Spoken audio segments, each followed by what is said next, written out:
Hello, this is part 10 of our comparative Bible study where Jesus has just attended the Passover before John the Baptist was put in prison.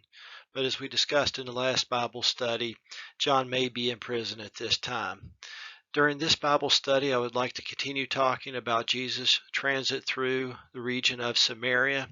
During the last Bible study, we talked about the region of Samaria as far as the land goes, but during this Bible study, I would like to talk more about the people who lived in that region and the conflicts between the Samaritans and the Jewish people, at least give a brief overview. Overall, this is our 35th New Testament Bible study. This is where we left off at the end of the last Bible study. As a quick recap, Jesus is traveling from the region of Judea, which is in the south of Israel, to Galilee, which is in the north of Israel. And to get from Judea to Galilee, he must pass through, when he goes directly from one to the other, the region of Samaria, which is in the land of Israel, in between those two regions, in between the regions of Judea and Galilee. While traveling through the region of Samaria, he came near a place that Jacob, whose name was later turned into Israel, and of whom we basically get the 12 tribes of Israel through his sons, one son of which was named Joseph. Many of Joseph's descendants received their inheritance in this region of Samaria. And Jacob's well is there, and Jesus, being wearied from his journey, sat on that well. And it was about the 6th hour, which is around noontime.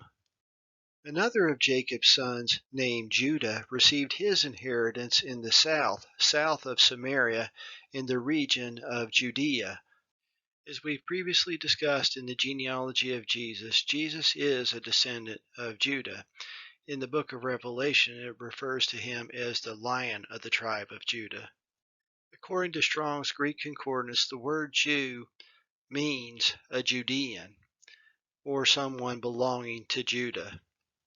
Accordingly, Jesus by lineage is a Jew, being a descendant of Judah, just as his father David was also a descendant of Judah.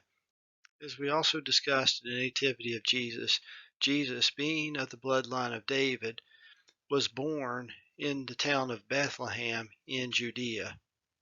When I say that David was Jesus' father, I'm saying that according to the flesh, Jesus was a descendant of David. A lot of times in the Bible, people refer to Jesus as the son of David, but that's just according to the flesh. So moving on to John chapter 4, verse 7.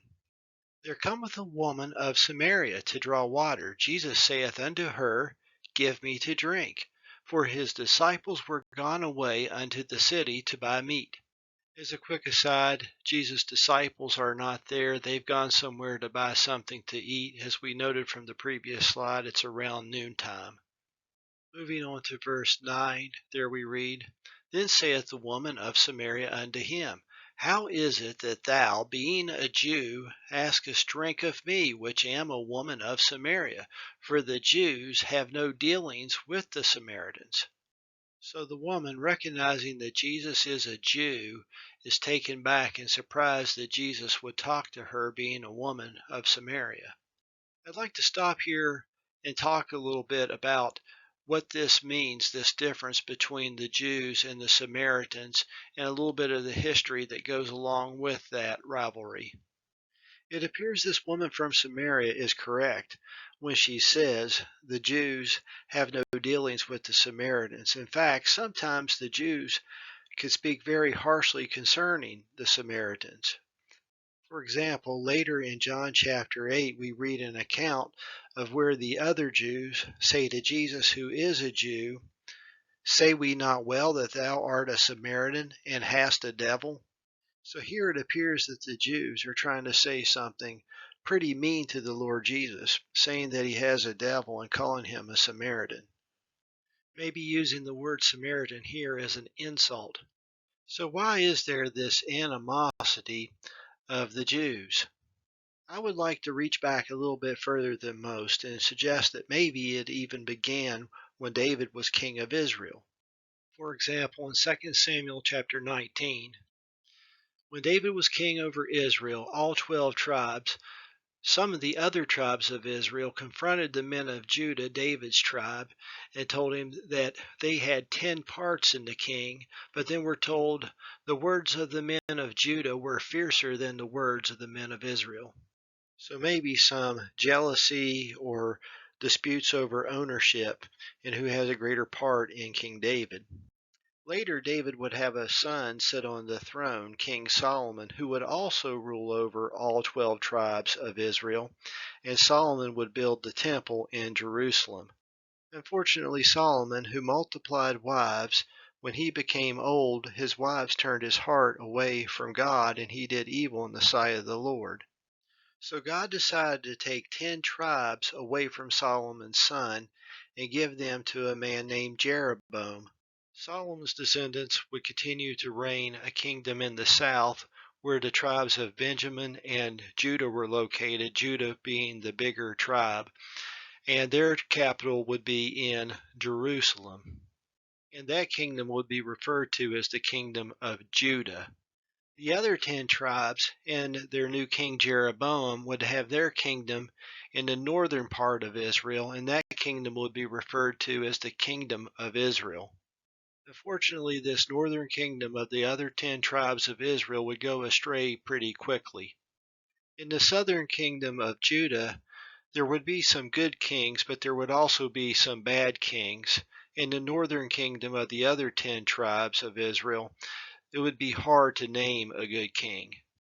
Accordingly, God would remove a lot of those kings from power, and there would be overthrow after overthrow in that northern kingdom.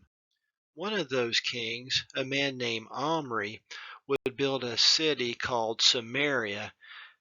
So that's where we get the name Samaria.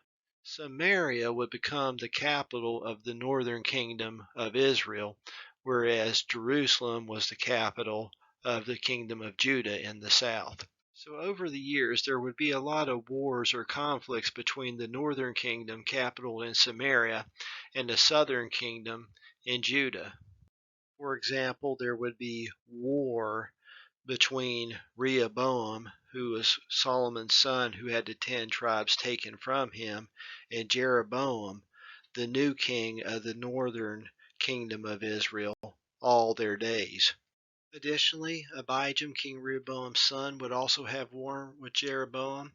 A later descendant, King Asa, would also have war with Baasha, king of Israel, all their days. Baasha would have taken over the king line from Jeroboam after an overthrow. There was a time later where King Jehoshaphat, Asa's son, would try to get along with the kings of Israel.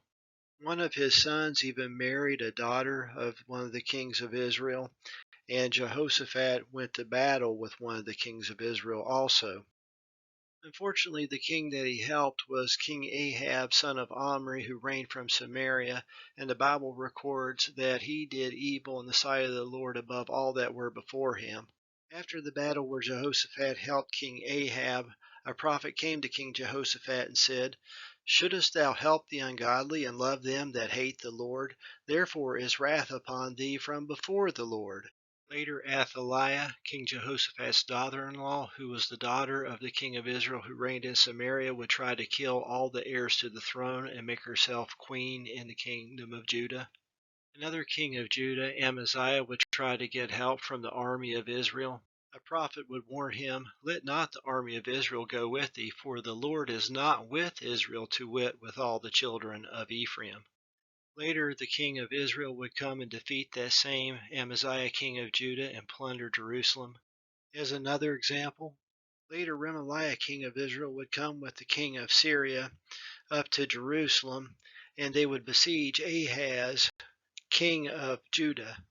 At the very least, I think we could say that these past conflicts probably didn't help the Jews' opinion of those living in the region of Samaria. Eventually, God would have the country of Assyria to conquer the northern kingdom of Israel, and those Israelites would be carried away to dwell in the land of Assyria, and peoples from other countries would be brought in to inhabit their land. The Jews would have additional difficulties with these new inhabitants of the land. Lord willing, I'd like to talk about that in a future Bible study.